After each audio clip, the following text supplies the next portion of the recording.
Bon, nous reprenons. Courage, il fait de plus en plus chaud, ça monte, ça monte, ça monte. Mais je suis très contente, malgré la chaleur, j'espère qu'elle existe encore, d'accueillir Hélène Mialet.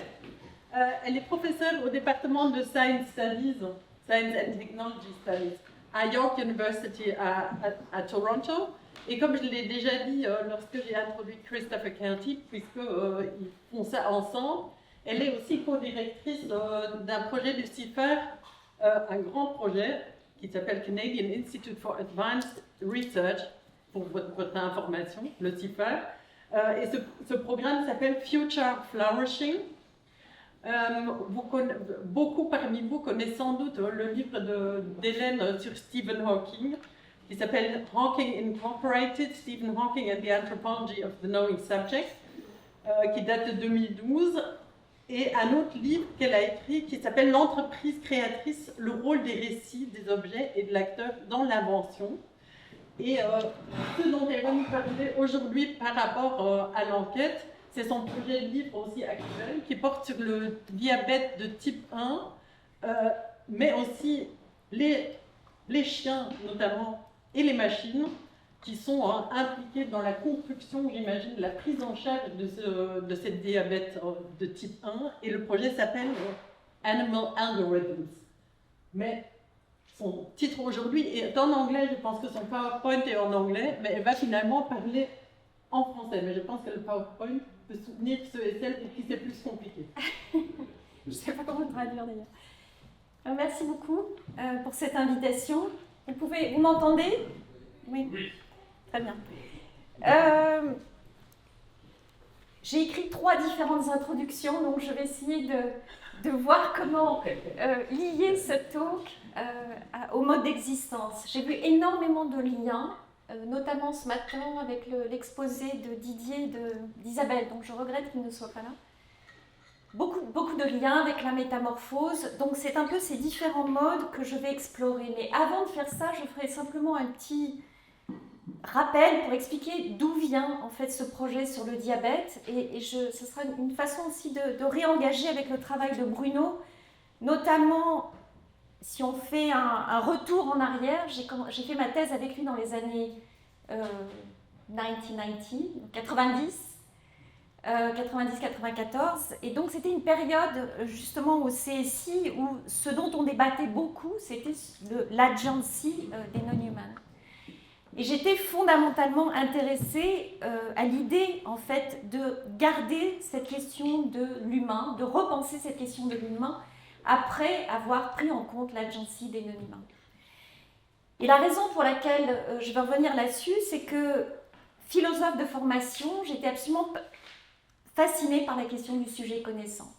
Et le sujet connaissant, cette dualité sujet-objet, est quelque chose qui va parcourir les modes d'existence, puisque Bruno, en tant que philosophe, voyait ce sujet-objet de différentes façons, à la fois comme une sorte de puzzle à démêler, en fait, tout au long de l'enquête, où on voit l'objet, le sujet d'une certaine façon, réapparaître dans les différents modes, un peu comme un strawman à abattre aussi, c'est cette figure de ces grandes catégories qu'il fallait en fait éliminer, puisque justement, à travers les réseaux, on n'avait plus besoin de ces grandes catégories.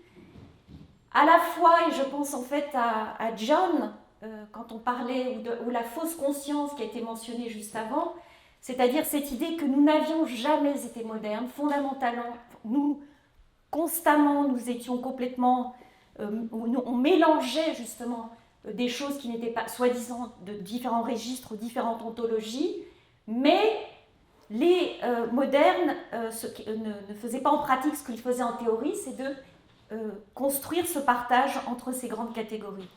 Donc il y a une version qui pourrait être fausse conscience, une autre en fait qui était une façon en fait de vivre avec ces deux façons d'être en fait, peut-être. Quoi qu'il en soit, Bruno disait avoir évacué la question du sujet connaissant. Moi, il me semblait qu'il fallait repenser ses contours. Donc je suis restée en fait ancrée et intéressée par cette question du sujet, spécialement après que l'objectivité scientifique ait été déconstruite, notamment au niveau des années 90. Et c'est bien plus tard qu'il s'est intéressé à Toby Nathan et la question du sujet. Mais là, toujours pour reparler de la métamorphose et ces êtres qui nous bombardent et qui nous permettent de nous transformer. Donc on est toujours dans l'extériorité, en fait. J'ai donc, je rappellerai simplement mon projet sur Stephen Hawking, qui était où je poursuivais en fait ce que j'avais fait dans un premier travail chez Elf Aquitaine, où je m'étais intéressée à la créativité scientifique. J'avais suivi un projet en fait de la recherche appliquée, c'est-à-dire de comprendre comment un individu pouvait innover dans une structure très contraignante. Qu'est-ce que ça voulait dire que d'innover dans ce monde? Donc j'ai suivi ce sujet créatif et tenté de décrire en fait qu'est-ce que ça veut dire que de créer dans cet endroit. Je peux en parler plus après, mais je voudrais sauter un petit peu rapidement sur Stephen Hawking, qui, lui, était d'une certaine façon, je poursuivais cette question, mais ce qui m'intéressait avec Hawking, c'est qu'il était d'une certaine façon un thought experiment, ce que j'appelais une expérience de pensée qui remettait en cause tous les travaux d'ISTS, dans la mesure où Hawking étant extrêmement paralysé, il ne pouvait pas parler, il ne pouvait pas bouger, il ne pouvait pas manipuler. En d'autres termes, comment était-il possible pour lui de produire de la science? Ce qu'on avait vu, c'est que dans la presse, le public en tout cas, il représentait le scientifique parfait. Il était précisément un esprit. C'est-à-dire que, voyez, on n'a pas besoin d'un corps pour faire de la science. Il est capable de lire les lois de l'univers, seulement avec son esprit. L'ethnographie que j'ai faite a été de montrer au contraire que non seulement il avait un corps, bien sûr, mais il avait une multiplicité de corps. Et cette multiplicité de corps étendus était faite à la fois des machines qu'il utilisait, des étudiants qui étaient autour de lui, des professeurs avec lesquels il interagissait, des journalistes, des artistes qui le représentaient. Donc ce collectif devenait extrêmement complexe. Et d'une certaine façon, je retrouvais finalement ce mode d'être que l'on trouve dans le mode d'existence, qui est précisément, nous ne sommes faits que par les autres d'une certaine façon. Il y a quelque chose chez Bruno où il n'y a pas une sorte d'intériorité, mais qui est toujours refaite, constamment refaite, et qui petit à petit prend un peu d'épaisseur. Mais on ne sait pas très bien, en fait, ce qui est à l'intérieur. Donc j'ai appelé ce sujet le sujet distribué centré, parce que précisément, à nouveau, il était bien un collectif. Ce que je reconstruisais, ce n'était pas simplement un humain ou un individu, c'était bien une société. C'était un collectif, fait de machines et d'humains qui constamment, auxquels il avait délégué des compétences, qui faisaient le travail pour lui, qui sélectionnaient les choses, qui le réappropriaient avec du nouveau. En d'autres termes, à nouveau, il était distribué, mais aussi centré. Et ça, le centrement est quelque chose que je voulais garder, c'est-à-dire que ce n'était pas un sujet postmoderne complètement distribué, qui n'est fait que par les autres, mais il y avait quelque chose de fondamentalement singulier à propos de cet individu que l'on ne pouvait pas évacuer. En d'autres termes, quelque chose qui lui était propre, quelque chose que l'on ne pouvait pas déléguer précisément, et c'est cette singularité qui m'a intéressée. Comment redéfinir de fait ce sujet, à la fois, dont l'intelligence, évidemment, n'était pas dématérialisée, puisque je l'ai montré, tel que l'avaient représenté les médias. Il était bien largement équipé, distribué dans les machines et les humains. Il avait en plus une voix artificielle, donc son corps, en fait, était aussi distribué. Son identité également. Donc, plus il était distribué, plus il était singularisé. Avec cette idée d'un nouveau sujet, ce qui m'intéressait, c'est que pouvait-on, en fait, qu'est-ce que ça voudrait dire, en fait, si on commençait à se penser ou à nous représenter aux soi-disant autres, non plus comme des cerveaux individualisés, tels que nous l'avons hérité dans la tradition des modernes, mais comme des sujets fondamentalement matérialisés et distribués dans une série de collectivités plus ou moins connectées et entremêlées entre elles. Avec ça, c'était une façon aussi de repenser peut-être non seulement le génie, la question du génie scientifique, mais la question du génie artistique, ou du CEO, ou du politicien, celui qui est à la tête des choses, ou du CEO, de toutes sortes. Évidemment, c'était remettre en question la dichotomie entre rationalité scientifique et entre les autres, les bricoleurs, les savoirs mineurs en fait, ou encore la distinction entre ceux qui pensent théoriquement et ceux qui pensent avec leurs mains, dans les laboratoires, les génies et les assistants, ou même les humains et les non-humains. Donc c'est ce projet en fait que j'ai voulu développer, sorte de programme, sur lequel ce qui m'intéressait du coup, c'est, après avoir fini ce livre, c'est de travailler sur un autre aspect, c'est là pour faire le lien avec le diabète, et je rentrerai plus dans le corps du sujet. C'était précisément l'une des critiques que l'on m'avait faites, c'est que vous restez toujours à l'extérieur. Mais qu'est-ce qu'il ressent en fait? Qu'est-ce qui se passe dans cet individu en fait? Une sorte d'expérience de l'individualité. Le diabète m'a intéressée pour ces raisons, puisque le diabète, à nouveau, il y a une sorte de... Le pancréas ne pouvant plus fonctionner lui-même, on est obligé d'injecter de l'insuline de l'extérieur, et c'est comme si le pancréas, qui ne fonctionnait plus, était externalisé autour de l'individu. Est externalisé de différentes façons, à la fois des machines, puisqu'on doit donner de l'insuline, on doit vérifier les glycémies, à la fois des chiens que j'étudie aujourd'hui, qui sont capables de sentir les hypoglycémies, et à la fois des humains qui, à force de vivre avec quelqu'un qui a du diabète, commencent à avoir des intuitions sur la façon dont l'individu va se comporter quand il a des hypoglycémies. En d'autres termes, ce qui m'intéressait ici, ce n'était plus de redistribuer la cognition, ce que j'avais fait avec Hawking, l'identité ou même le corps, mais redistribuer les sens. Parce que là, à nouveau, c'était une question à la fois de sensation, de sens, de capteurs, de choses qui doivent en fait permettre à la personne de vivre. Introduction. Je vais maintenant vous parler en fait précisément de ces chiens, puisque réintroduire cette dimension, faire une sorte de symétrie entre les machines et les animaux, m'a paru tout à fait fascinant, et spécialement dans une... Je suis donc actuellement en train de faire une ethnographie en Californie, dans un centre qui forme des chiens à reconnaître des hypoglycémies. Et je vais commencer parce que je pense que cet acteur est absolument est très intéressant pour les modes d'existence. Cet acteur s'appelle le proof dog. Et le proof dog, j'ai essayé de trouver comment je pourrais le traduire. C'est le chien de la preuve, ou le chien témoin, le chien de la vérification. Ce chien me paraissait tout à fait intéressant parce qu'il est absolument crucial dans la construction d'un nez fiable d'un chien qui renifle les hypoglycémies. Et ce chien est un hybride. Ce chien est un hybride au sens où c'est un être liminal, en fait, qui semble, pour ma part, pour réveiller la curiosité de tout individu intéressé à des questions liées non seulement à la traduction en général, mais à la traduction en médecine en particulier. Ce chien est un chien, certes, une boule de poils affectueuse, mais c'est aussi un instrument d'une extrême précision, capable de détecter une hypoglycémie dans le cas du diabète plus rapidement que n'importe quelle machine sur cette planète. 20 minutes exactement. Il est lui-même une sorte de machine qui prouve que le matériau sur lequel les chiens vont être formés est valide.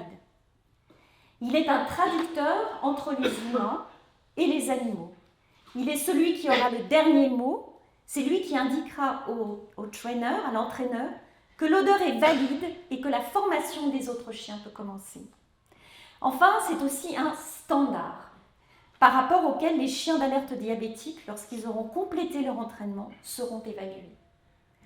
En d'autres termes, ce mélange entre affect, précision, machine, standard, calibration, il me semble que cette histoire que je vais vous raconter est une sorte d'exploration dans le monde de la modernité à travers la truffe d'un chien. Les questions qui m'intéressent sont donc les suivantes.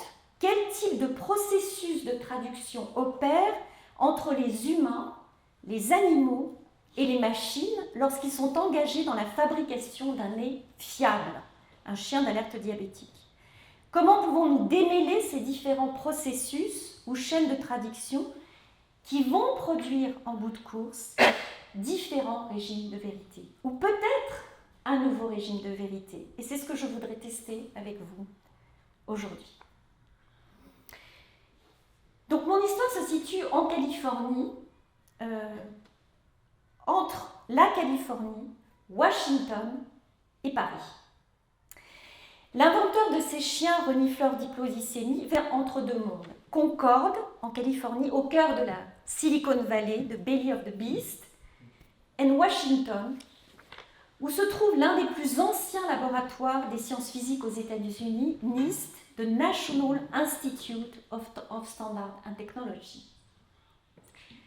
So, Mark Ruffenard est le nom de cet homme, Armstrong est le nom de son chien, le premier chien à avoir détecté une hypoglycémie. Tous deux figurent dans le Guinness Book of Records.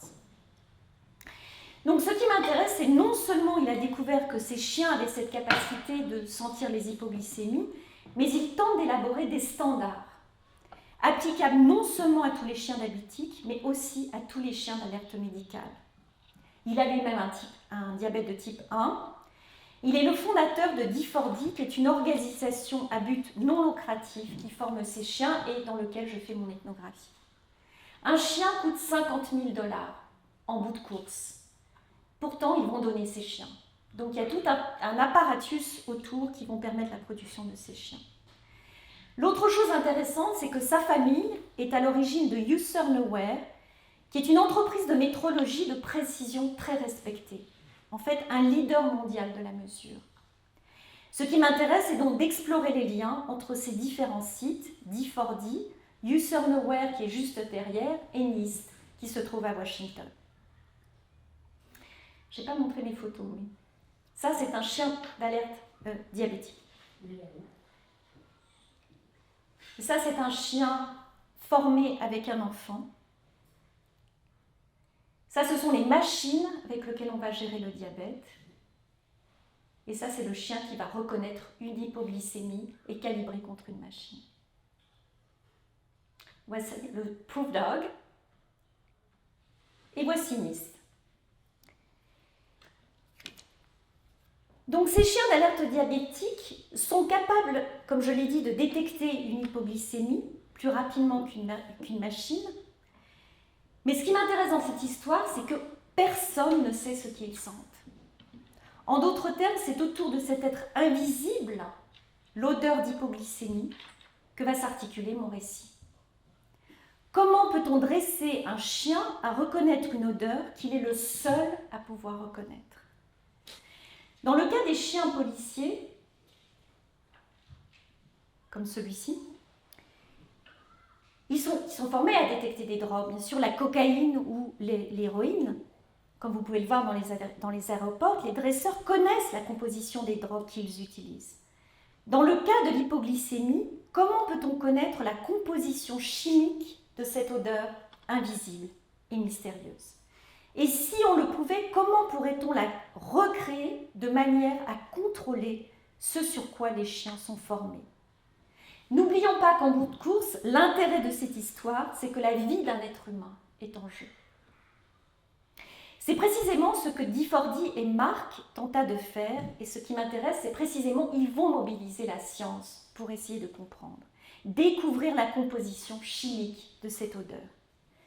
Pour ce faire, ils vont s'associer à Roche, la fameuse compagnie pharmaceutique, qui était prête à les aider à reproduire ce que les chiens identifiaient afin de mettre au point un capteur, un senseur, capable d'utiliser une forme de mesure non invasive, semblable au nez d'un chien, un nez électronique.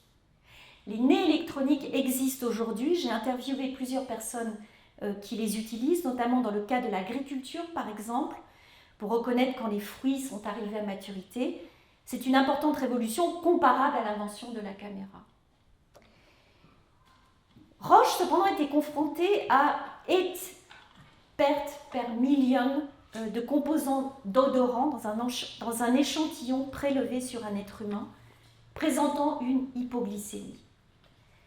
Le chromatographe, cependant, peut difficilement rivaliser avec le nez d'un chien qui possède des centaines de millions de récepteurs olfactifs de plus dans son nez qu'un homme. Un chien peut détecter une cuillerée de sucre diluée dans 1 million de litres d'eau, soit 2 piscines olympiques pleines. Ça, c'est un electronic nose. Et ça, c'est la taille d'une piscine olympique. Roche réussit cependant à identifier 3 composants chimiques qui distinguaient l'échantillon contenant l'odeur d'hypoglycémie de l'échantillon pris sur un individu ayant un taux de sucre normal. Diffordi s'attela à recréer une odeur artificielle à partir de la combinaison de ces 3 composants, mais jamais, ils ne purent obtenir la moindre réaction de la part de ces chiens. Diffordi n'avait donc pas d'autre choix que de former ses chiens sur ce qu'ils appellent de dead scent, l'odeur morte, ou de historic scent, l'odeur historique. L'odeur prise sur la peau d'un individu juste après que cette personne ait eu une hypoglycémie. Or, le chien, lui, est capable d'anticiper cette hypoglycémie avant qu'elle ne survienne, 20 minutes avant qu'elle ne survienne. Mais à nouveau, comment était-il possible de savoir si l'odeur historique sur laquelle les chiens allaient être formés marchait? Comment pouvaient-ils savoir exactement ce sur quoi les chiens allaient être dressés? Comment pouvaient-ils s'assurer que l'odeur était valide ou viable? En d'autres termes, il fallait produire une évidence, l'évidence. Parce qu'ils avaient été incapables de découvrir et de reproduire la véritable composition chimique de cette odeur, Diffordi décida de créer un matériau de référence standard sur lequel les chiens pourraient être formés. Un matériau de référence standard est une substance dont certaines propriétés sont bien définies et homogènes, ce qui permet de l'utiliser pour comparer d'autres matériaux ou pour étalonner des instruments de mesure. Or, comme je vous l'ai dit, on ne sait pas du tout ce qui est à l'origine de cette odeur. Il va falloir choisir des critères pour construire ce standard. Le premier critère, la personne qui a un diabète de type 1 doit sentir qu'elle a une hypoglycémie ou qu'elle va avoir une hypoglycémie. Or, cette sensation peut se manifester de façon complètement différente. Certaines personnes ne le sentent même pas. Il fallait donc trouver un deuxième critère pour pouvoir balancer l'incertitude du premier. Cette sensation doit être calibrée par rapport à un nombre émis par un glucométeur, qui est l'appareil qui mesure la glycémie. Problème, évidemment, les machines doivent être calibrées également et ne sont pas toujours très exactes. Donc, troisième critère, ce nombre doit être inférieur à 70 mg de sucre par décilitre de sang, qui est précisément le standard médical. Quatrième critère, 70 mg est traçable jusqu'à un standard connu, le grand K, le kilogramme, conservé à Sèvres, près de Paris, par rapport auquel tous les kilogrammes de la planète sont calibrés, qui récemment est devenu digital. Donc ça, c'est la première version. Et la nouvelle version. Titus, une reconstruction. Pourtant, si l'odeur imprégnée dans ce morceau de gaz, l'inconnu, est comparée avec un nombre, le standard connu, comment pouvons-nous savoir ou comment pouvons-nous être sûrs que le patient a fourni le bon nombre et que ce nombre n'est pas erroné? C'est là qu'intervient le cinquième critère, de proof dog. Le nombre fourni par le patient devra être vérifié non pas par un autre appareil, mais par un proof dog, un chien vérificateur de la preuve. Comme le souligne le Marc, l'inventeur de ces chiens, nous savons que l'échantillon est de 70 mg per décilitre, si c'est ce que nous indique le glucométeur. Donc nous ne demandons pas au chien de nous dire quel est le taux, de nous donner un nombre. Nous lui demandons seulement de nous dire si l'échantillon est viable pour les autres chiens qui ne le connaissent pas et qui doivent s'entraîner. Il y a donc un croisement intéressant entre deux régimes de vérification. De proof dog, le chien de la preuve dans mon histoire, devient le standard, l'équivalent du kilogramme à Paris, par rapport à laquelle l'odeur sera évaluée. Il y a donc une exacte transposition de la façon dont les kilogrammes sont calibrés à Husserl, et je reviendrai là-dessus, mais le proof dog lui-même prend la place du kilogramme dans ces chaînes de référence. Il n'y a pas qu'un seul chien, il y en a deux dont les résultats seront comparés l'un à l'autre. Les chiens de la preuve travaillent toujours en binôme. On pourrait dire qu'ils sont calibrés l'un par rapport à l'autre, et parfois un troisième chien apparaît si un doute surgit. Un chien de la preuve est donc hautement entraîné, hautement qualifié, précis et fiable, et je passe une partie de mon terrain à essayer de comprendre en fait comment ces chiens ont été formés dans les training rooms.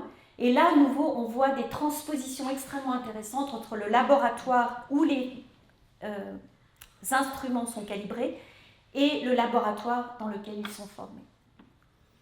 Cependant, un chien hautement entraîné, en passe de devenir un chien de la preuve, sera testé par rapport à d'autres chiens de la preuve. Et le premier chien de la preuve, c'est-à-dire le standard par rapport auquel ces chiens ont été évalués, est bien sûr Armstrong. Non pas le premier homme à avoir posé le pied sur la Lune, mais le premier chien capable de reconnaître une hypoglycémie. Armstrong est l'équivalent du grand K à Paris, le kilogramme, par rapport auquel tous les chiens d'alerte pour diabétiques formés par ce centre sont calibrés. Quant à Armstrong, il a été formé sur le corps de son inventeur qui a expérimenté sur lui-même, comme Newton l'avait fait en son temps, non pas avec un aiguillon, un Botchkin, qu'il plantait dans son œil, mais avec une seringue qu'il plantait directement dans ses veines pour faire baisser ses taux de glycémie jusqu'à 20 mg per décilitre, un niveau proche du coma.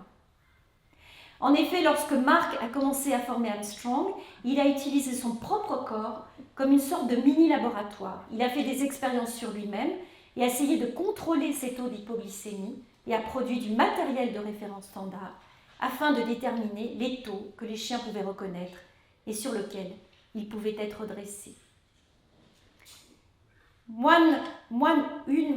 Une chose de plus, c'est comment, évidemment, ont-ils prouvé que ce premier chien, Armstrong, était valide?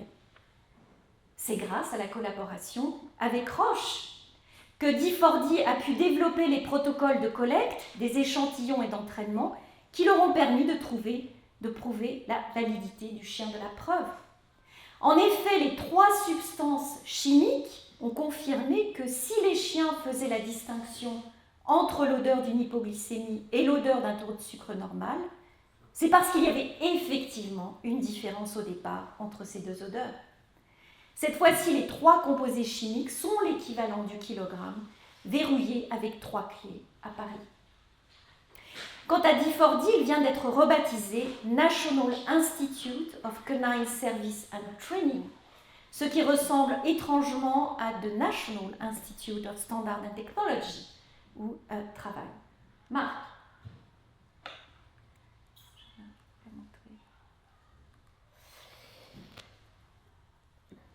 Nous venons donc de pénétrer dans un monde borgésien, où tout est lié à tout, où tout dépend de tout, où tout semble se refléter, où tout est interchangeable. L'inconnu devient le connu, l'inconnu.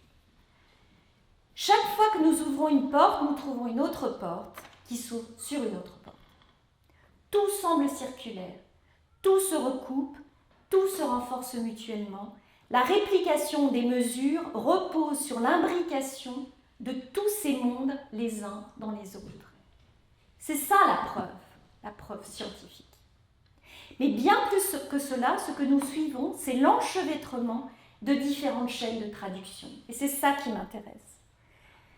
Les chaînes de traçabilité, ce que Bruno a appelé REF, c'est-à-dire la capacité d'établir des relations chronologiques entre des entités clairement identifiables d'une façon qui soit vérifiable. Je n'en ai pas parlé dans ce talk, mais ici, ce qu'on va voir, c'est les différentes, on va suivre à la trace les multiples traces ou itérations de cette odeur depuis le moment où elle est collectée sur un être humain jusqu'au moment où elle sera imprimée dans le cerveau d'un chien. En d'autres termes, toutes ces odeurs qui vont arriver de l'extérieur il va y avoir des inscriptions qui vont évidemment, toutes d'ontologies différentes, mais qui vont créer cette référence et produire l'évidence que les chiens sont formés là-dessus. En d'autres termes, ce que je fais, c'est une sorte de cognition distribuée à l'extérieur du chien, où on voit comment ces odeurs sont réparties et reconstruites. La deuxième chaîne qui m'intéresse, ce sont les chaînes de métrologie, c'est-à-dire le fait de comparer l'inconnu et le connu, l'odeur et le nombre, est une transposition directe de la manière dont une mesure est effectuée et dont sa précision est calculée dans le monde des mesures scientifiques à travers des actes d'étalonnage, de calibrage et de standardisation. Et la troisième chaîne de tradition qui me passionne, et au fond je pense que ça traverse en fait tous les modes d'existence, c'est ces échanges de propriétés entre humains et non-humains. Nous voyons ici comment des êtres appartenant à des ontologies différentes, animales et artefacts, chiens et kilogrammes, échangent leurs propriétés. L'un remplace l'autre, ou l'un est transformé par l'autre, ou l'un emprunte certains de ses traits pour le transformer à son tour. Ce sont ces échanges de propriétés que je suis, car ils opèrent à différents niveaux. Par exemple, lorsque les dresseurs, de trainers, entraîneurs, vont simuler les symptômes du diabète, ils vont prendre la place de l'autre pour apprendre au chien à reconnaître le comportement d'un acteur souffrant d'une hypoglycémie. Vous allez le voir ici. Ici, cette personne est allongée par terre, parce que quand on a une hypoglycémie, on peut tomber par terre. Il faut que le chien comprenne ce qui est en jeu ici. Ils vont utiliser beaucoup des outils en fait de FIC, du théâtre, et devenir les acteurs devant ces chiens à nouveau pour incorporer ce qu'ils ressentent, ce qu'un quelqu'un qui a du diabète ressent. Là, ce qui m'intéresse, c'est cette fois, ils vont habiter le monde des chiens. C'est-à-dire qu'un chien, lorsqu'il perd son pack, ou les chiens avec lesquels ils vivent normalement, on peut imaginer dans la nature, a besoin d'un leader. Et s'il n'y a pas de leader autour de lui, il devient le leader. Et on ne veut absolument pas ça. Parce que là, le patient doit être un leader. C'est-à-dire qu'il va transformer son corps, et là on est peut-être dans le maître, je ne sais pas, transformer son corps pour devenir un leader. Il est très droit, il s'impose pour montrer au chien à nouveau.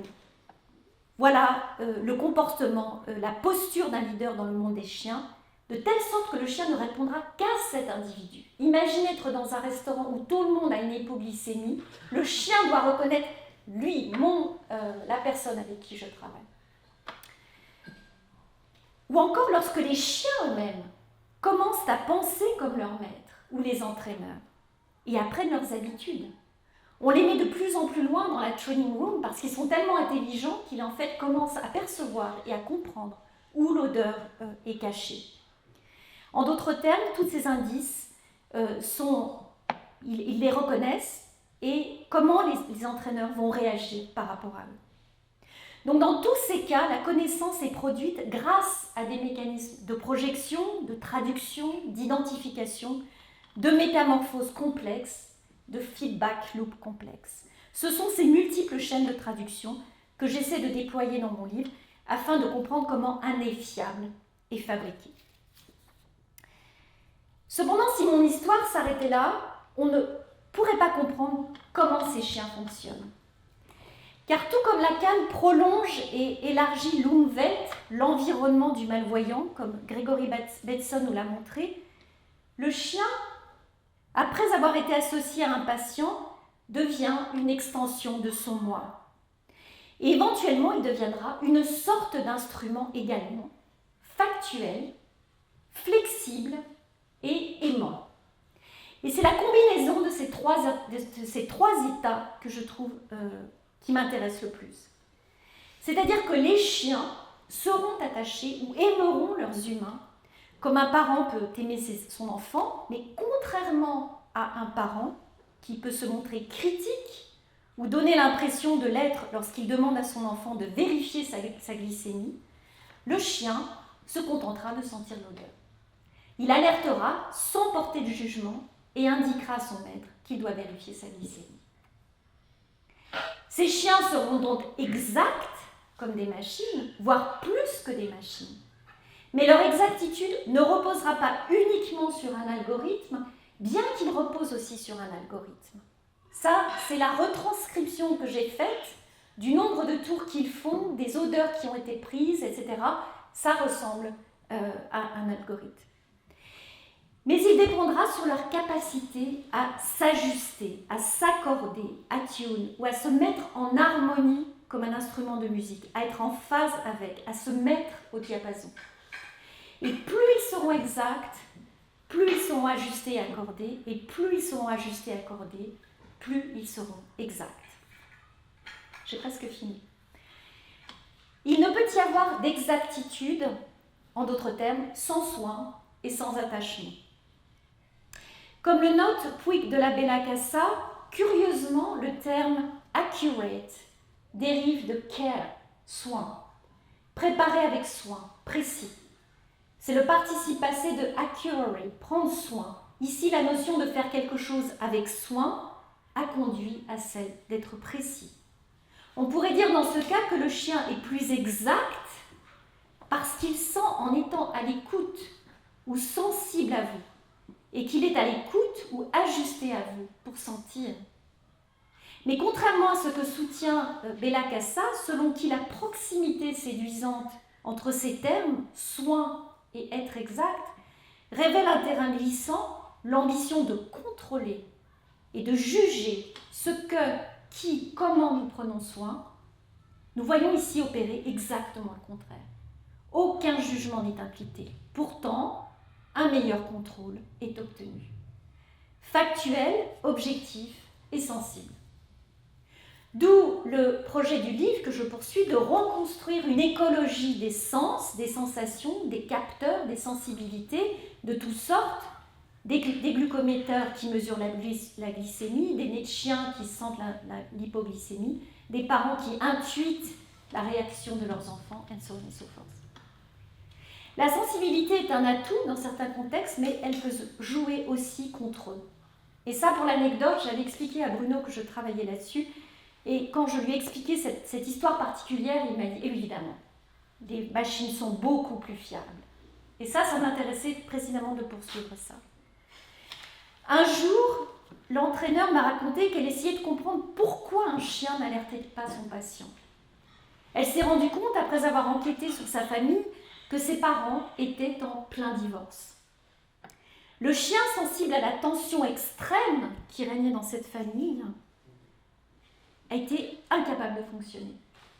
Ce magnifique instrument de mesure était brisé. Les machines ont besoin donc d'être branchées, d'avoir des piles pour fonctionner, mais les chiens peuvent tomber en panne par manque d'amour ou de civilité. Machines, humains, animaux, il est difficile de créer une vraie frontière entre ces entités car elles fonctionnent en interaction dans mon histoire ou échangent leurs propriétés, bien qu'elles produisent, comme j'ai essayé de le montrer, différentes définitions de l'exactitude, de la précision, de l'objectivité, de la responsabilité, c'est-à-dire, pour reprendre les mots d'Haraway, la capacité de répondre à une action ou à une idée devant ceux pour qui cela aura des conséquences, et les chiens sont extrêmement bons à cela. Ici, caring et accurate, attention et exactitude, factuel et aimant, responsabilité et responsibility, ces mots et ces pratiques, ces concepts qui semblent incompatibles ou paradoxales, précisément dans une certaine représentation de la modernité, émergent et se croisent ici dans ce monde d'humains, d'animaux et de machines pour former d'autres formes de régime de vérité. La question que je me suis posée, c'est cela pourrait-elle nous permettre d'interagir différemment avec ce qu'on appelle des machines? Ou pourrions-nous imaginer des machines conçues autour de différentes conceptions de l'objectivité et de la précision, ou cela produirait des amalgames monstrueux, histoire à poursuivre. Mais principalement, ce que j'ai essayé de montrer ici, c'est que, et ce que j'ai fait tout au long de ma recherche, c'était précisément de montrer que nous n'avons jamais été humains, tels que nous l'imaginions, c'est-à-dire construits par opposition à l'autre, aux non-humains, aux machines et aux animaux. Au contraire, et ce que j'ai voulu montrer, un être humain ne s'arrête pas à la frontière de son corps, mais se constitue à travers et par le biais ou intermédiaire d'autres êtres, qu'il s'agisse d'humains, de machines et d'animaux. Et cela est vrai non seulement pour une personne qui a du diabète, qui fonctionne à travers cette écologie de la sensibilité, ou Hawking, ce que j'avais montré, mais précisément nous tous, plus ou moins étendus, connectés, collectivisés, ce que j'ai appelé sujet distribué centré. Je vous remercie.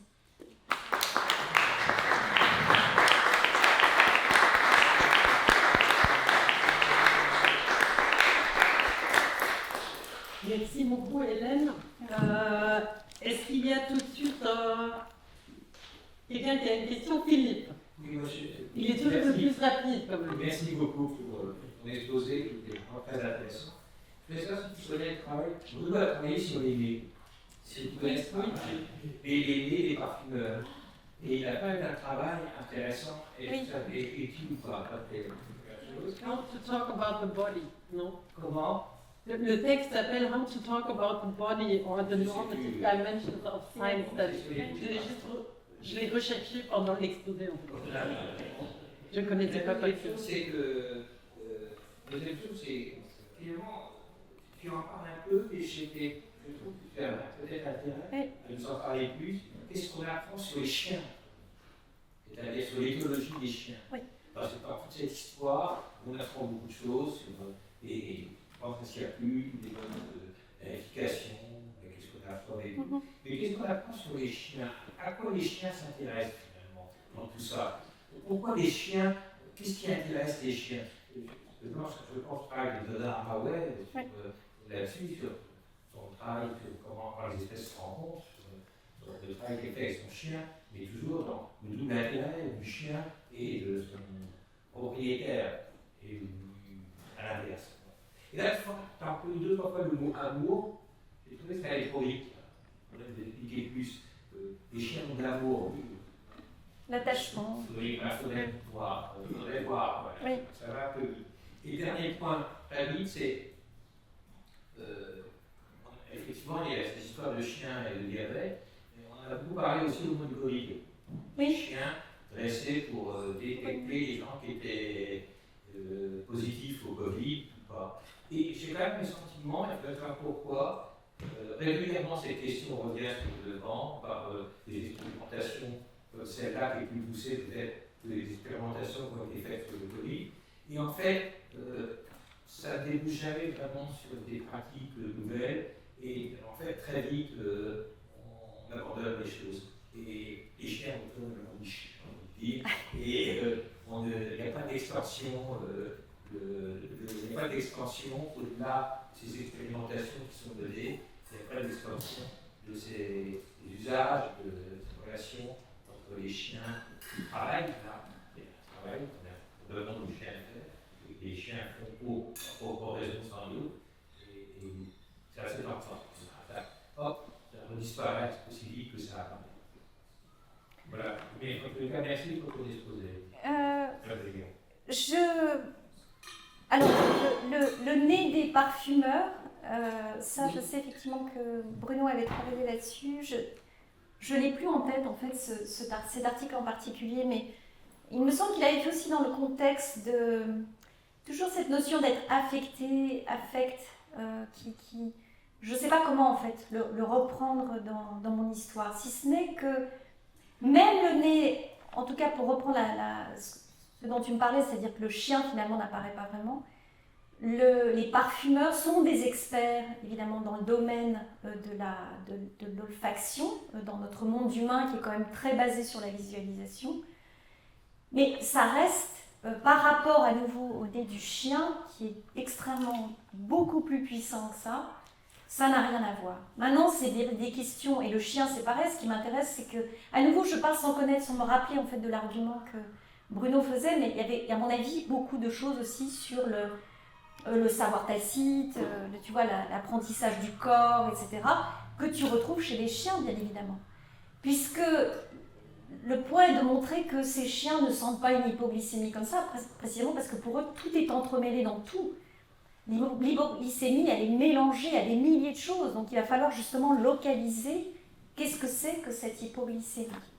Donc je pense que c'est peut-être une façon de répondre à ton point. Sur les chiens, je suis tout à fait d'accord. C'est-à-dire que les chiens, j'ai finalement beaucoup de mal à les mettre en scène dans mon histoire. Et en particulier, on a travaillé justement sur cette question de la disqualification avec Didier, on a travaillé là-dessus sur ce workshop. Et après avoir travaillé sur cette question de la disqualification, je me suis dit, mais au fond, j'ai été tellement formatée à faire une distinction entre les humains et les non-humains que dans mon terrain, il m'a fallu beaucoup de temps pour regarder ces animaux. C'est-à-dire que je me quand même me focalisais sur la gentilité des humains, même si je voyais ces chiens, mais je n'avais pas la catégorie ou je ne savais pas en fait comment les prendre en compte. Et de la même façon que de travailler un certain narratif, une certaine histoire, je trouve ça extrêmement difficile également. Parce que tout est dans les détails, et tu en parlais aussi, tout est dans les détails. Comment mettre en scène ça sans perdre mon lecteur ? Donc ça, c'était aussi une autre question qui m'intéressait. La dernière chose dont tu parlais, c'était finalement, c'est un savoir très mineur, enfin je ne sais pas, c'est un savoir qui va disparaître ou qui n'est pas très stable ou qui n'est pas pris au sérieux, ou je ne sais pas. Dans le cas de ces chiens, il y a quand même une minorité de gens qui s'intéressent à ces chiens parce que ça prend énormément de temps de s'occuper d'un chien fondamentalement et que les machines sont c'est plus facile en fait. Mais il y a toute une dimension, qu'est-ce que ça veut dire que de prendre soin de quelqu'un qui prend soin de vous, effectivement, a des effets fantastiques sur la gestion du diabète en particulier. L'autre chose qui m'intéresse, et pour reprendre ton point, parce que tu as tout à fait raison, je ne sais pas comment parler de cet amour, de cet attachement aimable, aimant, je ne sais pas, affect. Il faut déplier, effectivement, pour comprendre ce que c'est. Mais ce que je voudrais dire, ce qui m'intéresse aussi, c'est comment prendre en compte la question de la présence.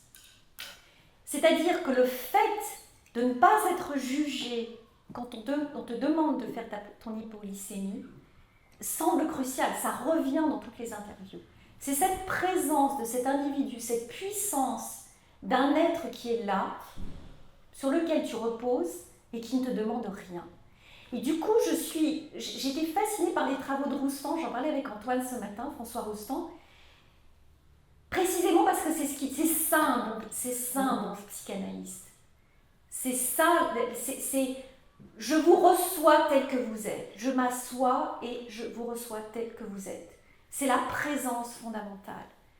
Et je ne suis plus qu'un organisme qui me déploie. Et j'ai l'impression qu'il y a quelque chose à travailler là, qui est assez semblable, et je ne sais pas si c'est le cas ou pas, mais ça m'a extrêmement intéressée de voir la puissance transformatrice de ces chiens dans le cas du diabète. Stéphane ? Merci beaucoup, c'était vraiment, je suis d'accord, brillant. J'avais une question à poser sur alors moi j'ai eu l'impression inverse sur la question de l'amour. Sur la question de l'attachement, en fait, revenir sur la nature de cet attachement, j'ai l'impression qu'à force de dire attachement, parce que moi aussi je le dire très souvent, j'ai l'impression que ça finit par fonctionner comme une boîte noire, en fait. Oui, alors là, et voilà, dans ma fac, on a des professeurs attachés, et souvent entre nous on dit qu'ils sont attachants. Tout attaché. Et donc, c'est enregistré, hein. c'est enregistré. Et quand il est attaché, donc on pourrait décrire un tout petit peu ce... Alors, pareil, l'idée en fait derrière le livre, c'est précisément de déplier toutes ces formes, tous ces liens,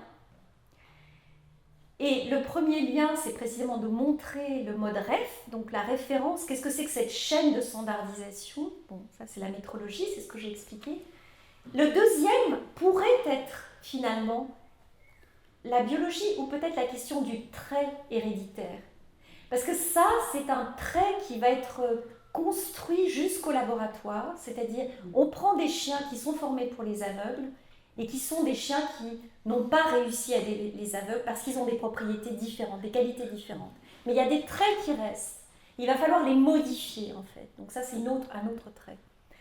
Le troisième trait, c'est ces échanges de propriétés que je trouve absolument fascinants, d'incarner l'autre, etc.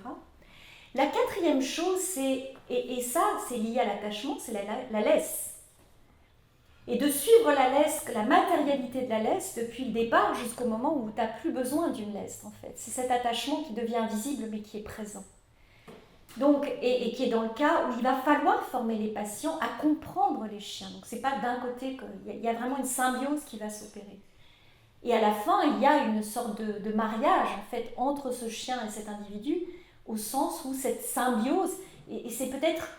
Ce que je voulais montrer, c'était presque un zoom effect, c'est-à-dire que ce que Bruno montre sur Gaia, c'est-à-dire qu'on développe tous ces capteurs, ces senseurs pour essayer de prendre la température de cet être, il me semble qu'on pourrait penser, dans mon cas, c'est-à-dire faire un zoom effect sur le diabète, le corps du diabète, où il y a tous ces capteurs qui prennent en compte ce tremblement et d'essayer de comprendre et de maintenir et de stabiliser et de maintenir en vie cet individu. Donc je ne sais pas si j'ai répondu à ta question. Mais moi j'avais l'impression aussi que, je ne sais pas si amour est le bon terme, mais en tous les cas l'exemple qui m'a frappé, et quand tu as raconté le cas de la famille en divorce, et alors l'appareil la machine ne fonctionne plus. Oui. Et en fait, peut-être que cet attachement ou amour, etc., pourrait être, tu peux mieux le capter Oh, oui, à partir des moments où ça ne marche pas. Oui. Je me demande. Il y avait un... Non, allez-y. Une question juste pour clarifier. Est-ce que amour, c'est un concept qui revenait de l'ethnographie du terme? C'est un bon point. C'est-à-dire que ça se voit dans la façon dont les gens interagissent avec leurs animaux. Mais peut-être cette photo-là, c'est Bruno, non, c'est ça. Enfin, c'est ça. Ça, c'est. Enfin, je sais pas, ça fait un peu. Mais c'est cette espèce d'amour. Et comment parler de ça, en fait? Je sais pas. Et je pense que tu as raison, il faut développer. Il y a Vanny et John. Ok. Je me demandais juste si, du coup, je me demandais juste si, du coup, au final, ça crée comme une nouvelle typologie d'acteurs de l'humain dans l'idée, et si du coup, cette espèce de standard référencé pourrait être appliqué à d'autres choses. Je pense par exemple à certains types de cancers qui pourraient, de par la mutation des cellules, se faire sentir, ou un cancer du foie à l'avance. Oui, il y a des chiens qui font ça. Mais peut-être que ça pourrait être appliqué à d'autres formes, je ne sais pas, ou c'est Oui. spécifique au diabète. C'est-à-dire que le diabète a des caractéristiques spécifiques. Donc effectivement, il faut que le chien, on produise des qualités qui permettent de reconnaître le diabète. Mais ils sont en train d'essayer de former des chiens à reconnaître le cancer. Est-ce qu'il y a autre chose? Oui. Cette histoire d'affect dont on parlait tout à l'heure, peut-être aussi l'élément qui déclenche en fait, parce que l'affect c'est un humain pour son chien et son chien pour l'humain, au final ça peut toucher à cette conscience-là de nécessité d'aide. Je me fais réagir aussi ça. Oui, ça ne marche pas toujours d'ailleurs. Il y a des chiens et des humains qui ne s'aiment pas. Donc il faut tout recommencer en fait. Donc ça ne marche pas toujours. Ouais. John? Oui. Pour suivre la question de l'amour ou d'autres affects, je pense à ce matin, et l'idée que ce qui manquait dans la discussion de la reproduction, c'était, ou bien pour les êtres vivants, c'était une attention au milieu. Au milieu. Et le fait que l'animal, ou bien le vivant, Ouais. est inquiet par rapport Oui. au milieu. Et donc, j'aimerais juste ajouter ça à l'attachement ou l'amour. C'est en fait un transfert d'inquiétude. C'est Absolument. l'animal qui devient inquiet par rapport à son Absolument. humain. Et donc, Oui. il y a peut-être une sorte de contre-transférence pour Tout à fait. Tout à fait. le discours psychanalytique. Donc, peut-être il y a quelque chose de troublant dans cette relation. Absolument. Donc, deuxième point de question. Je suis sûr que toi et Chris vont parler de ça, mais je pense à la gouvernance des animaux. Est-ce qu'il y a un pôle, un côté pôle ou un côté, une manière de penser cette relation par rapport au sujet de l'animal, du chien, comme participant volontaire ou libre, ou bien carcéral, ou seulement traité comme un animal, ou est-ce qu'il est plus qu'un animal? Quel est le régime politique de cette histoire? Très symbiotique à nouveau avec son humain. C'est difficile de le séparer dans ce contexte aussi de cette interaction entre les deux. Je pense qu'il est un sujet politique, enfin, au sens de... c'est-à-dire de... il n'est pas... alors les gens me disent évidemment vous lui donnez de la nourriture tout le temps, alors c'est pour ça qu'il marche. Mais non, il y a des exemples où la nuit il est près d'un enfant qui a un diabète, il sent une hypoglycémie, il traverse la maison, il va réveiller les parents qui reviennent, vont faire un test. Pourquoi il fait ça? Il pourrait partir, il pourrait... Et ils ne sont pas battus. C'est-à-dire, il y a pas une... Parce que précisément si tu les bats, ils associent ça à quelque chose de négatif et ils ne feront pas ce qu'ils ont à faire. Donc ça, c'est intéressant. Donc pour reprendre ton point, effectivement, il y a beaucoup d'agency. Et toute la facilité est organisée autour de leur façon de percevoir, etc., en partie. Donc ça, c'est extrêmement important aussi. Et juste pour finir un truc, ces chiens sont aussi utilisés, puisque tu utilises le mot carcéral, dans des prisons. C'est-à-dire que les individus, les citoyens, les forment. Et simplement ça, c'est les rendre visibles aux yeux c'est un état où ils ont été complètement... Ils ont perdu toute agency. Je pense que c'est fascinant et ça les aide à repartir et à redevenir des citoyens dans le domaine politique. Donc ça, c'est quand même un autre projet que je poursuis, mais qui est autre chose. Non, mais il y a d'abord déjà d'autres personnes. Oui. Merci beaucoup, je suis passionnant et Oui. je suis... C'est super. Et en fait, je me demandais par rapport à l'inquiétude au milieu, si cette sensation d'être accueilli dans le pouvoir, en fait, je peux m'accorder de me sentir mal parce que je serai dans un milieu qui m'accueille, Oui. je serai accueillie. C'est un peu la photo aussi, ça me donne l'impression d'être accueillie. Je peux m'accorder d'embrasser cette chien. Parce que je serai accueillie. Je sais pas, c'est juste ça. Oui, mais c'est aussi un travail d'entretien constant. C'est-à-dire, c'est pas justement, comme dans les expériences que les gens font dans les grosses boîtes, où on peut voir si on a confiance en son voisin et on se laisse tomber pour voir s'il va nous retenir.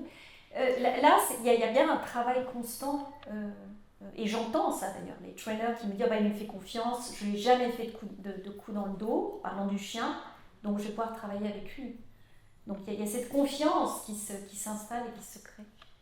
Antoine. Complètement dogmatique de 10 secondes, Oui. il faut se débarrasser de l'expression humain de l'humain. Voilà. La caricature. C'est la caricature, tout à fait. C'est l'anti-dualisme, le dualisme. C'est pas la peine de tomber dans l'humain dans l'humain. On voit ce qu'il y a là. Oui. Il y a encore deux questions, après quoi je pense qu'on va clôturer. Il y a Kim et Philippe. D'accord. Merci beaucoup. Sur les photos, vous pouvez montrer surtout des labradors. Je pense qu'il y a aussi une histoire de co-évolution avec certains Oui. chiens, certaines races qui participent à cette réussite que tu essaies de comprendre ici. Et ça peut être aussi L'attachement, on parler dans le projet de livre. Tout à fait. Mais ils utilisent aussi d'autres chiens, mais en particulier cette race, parce qu'ils sont capables de s'attacher rapidement aussi. Donc la question de l'attachement revient en fait, d'une façon différente. La dernière fois, je voulais demander, est-ce que tu as examiné, dans le domaine de la science-fiction, des histoires où on invente des sociétés qui ont été capables de développer avec les animaux, les humains ont été capables de développer avec les animaux, d'autres types de rapports que nous. C'est-à-dire que les types de rapports qu'on entretient avec les animaux sont quand même très particuliers, très liés à notre cosmologie. Oui. Est-ce que dans le domaine de la science-fiction, tu as regardé si on a imaginé d'autres dispositifs inventés? Non, mais c'est intéressant parce qu'il y a aussi le fameux, je ne retrouve pas le nom, de Ship, tu vois ce que je veux dire, l'origine de Blade Runner. Voilà, c'est ça. Oui. Donc il y a cet ouvrage-là, mais effectivement, je pense que c'est extrêmement intéressant d'explorer. Peut-être qu'il y a des ressources, et ça fait partie aussi, puisque l'idée c'était dans notre programme de créer une nouvelle fiction de l'humain et d'utiliser des ressources différentes pour construire une autre figure de l'humain. Merci beaucoup. Merci.